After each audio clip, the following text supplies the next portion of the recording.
ಇವರನ್ನ ಇವರು ಸುಳ್ಳುಗಾರರು, ಇವರ ಅಪರಾಧಿಗಳು ಮಾಡುವಂಥ ಒಂದು ದೊಡ್ಡ ಇದಕ್ಕೆ ಷಡ್ಯಂತ್ರ ಅಂತಿರೋ, ಇವರು ಯಾರು ಪ್ರಶ್ನೆ ಮಾಡಿದವರು ಅಪರಾಧಿಗಳನ್ನೇ ಮಾಡೋದಕ್ಕಾಗಿ ಇದು ಷಡ್ಯಂತ್ರನೋ ಇಲ್ಲ ಧರ್ಮಸ್ಥಳಕ್ಕೆ ಇವರೇ ಷಡ್ಯಂತ್ರ ಮಾಡ್ತಾ ಇದ್ದಾರೆ ಹೆಸರುಗಳ ಸಲುವಾಗಿ, ಧರ್ಮದ ಹೆಸರುಗಳ ಸಲುವಾಗಿ. ಹಾಗಾಗಿ ಇವರಿಂದ ಯಾರು ದೇವರನ್ನು ನಂಬಂಥ ಜನ ಇದ್ದಾರೆ ಇದನ್ನು ಸಹ ಪ್ರಶ್ನೆ ಮಾಡಬೇಕಾಗಿದೆ. ಇವರೆಲ್ಲ ನಕ್ಸಲೈಟ್ಸಾ, ದೇವರಿಲ್ಲ ಅಂತ ಹೇಳುವಂಥವ್ರ, ಇದನ್ನು ತಿಮ್ರೋಡಿ ಅವರು ದೇವರಿಲ್ಲ ಅಂತ ಹೇಳ್ತಾ ಇದ್ದಾರೆ. ಅತ್ಯಂತ ಕಠೋರ ಹಿಂದುತ್ವವಾದಿಗಳು, ಮಟ್ಟನವರು ಅತ್ಯಂತ ಹಿಂದುತ್ವ ಕಠೋರವಾದಿಗಳು.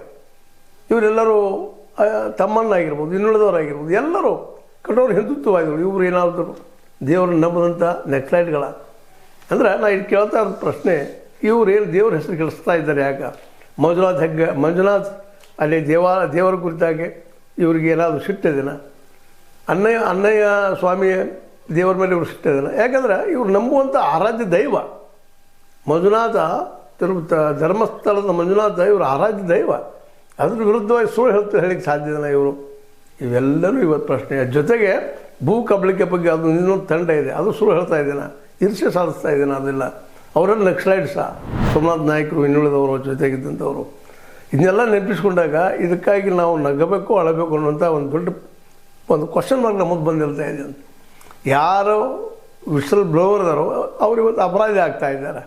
ಅತ್ಯಂತ ನೋವಿನಿಂದ ಮಾತು ಹೇಳಬೇಕಾಗಿದೆ.